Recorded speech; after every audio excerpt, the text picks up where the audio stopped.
भाई मैंने देखो आज तो सकाଳେ ମୁଁ ଆସିପାରିନଥିଲି ଛକକୁ କାହିଁକିନା ନନା ପଳେଇ ଆସିଥିଲେ ଯେହେତୁ ଲକ୍ଷଣକୁ ଧରିକି ଆନା ହେଉଛି ଲକ୍ଷଣ ତ ଇଏ ଏବେ ତାକୁ ଆଣିକି ଆସିଛି ଏବେ 2ଟା ବାଜିବ ଦେଖନ୍ତୁ ଆଜି ବି ଖରା ବି ନାହିଁ ଏତେ ସକାଳେ କାହିଁକିନା ବର୍ଷା ବି ହେଇଥିଲା ଯେହେତୁ ଏବେ ଯାଉଛନ୍ତି ହଣାହାଣି କାମ କରିବାକୁ ଦେଖିବା ଚାଲନ୍ତୁ ଭାଇ ମାନେ ଦେଖନ୍ତୁ ଏବେ ଟାଇମ୍ ତ ହେଇଗଲାଣି ସେ ଘରକୁ ଯିବା ପାଇଁ ଯେ କାମ କରୁଥିଲେ ଚାଲନ୍ତୁ ଦେଖିବା କାମ କେତେ ବାଟ ଗଲା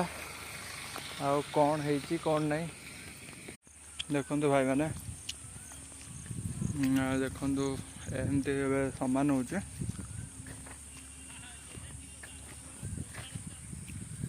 ଦେଖନ୍ତୁ ଭାଇମାନେ ଦେଖନ୍ତୁ ଏବେ ତ ମୁଁ ଘରକୁ ଯାଉଛି ଆପଣମାନେ ଲାଇକ୍ ସେୟାର ସବସ୍କ୍ରାଇବ୍ କରନ୍ତୁ ଆଉ ସପୋର୍ଟ ବି ଦିଅନ୍ତୁ ଯେମିତି ସବୁକିଛି ଭଲରେ ଭଲରେ ହେବ ଆଉ ବି ଆପଣଙ୍କ ସପୋର୍ଟ ମିଳିଲେ ନା ନିଜକୁ ଗୋଟେ ସାହସ ମିଳିବ କିଛି କରିବା ପାଇଁ ନୂଆ ଜିନିଷ ତ ଆପଣ ସପୋର୍ଟ ଦିଅନ୍ତୁ ତାପରେ ଦେଖିବା କ'ଣ ହେଉଛି କ'ଣ ନାହିଁ।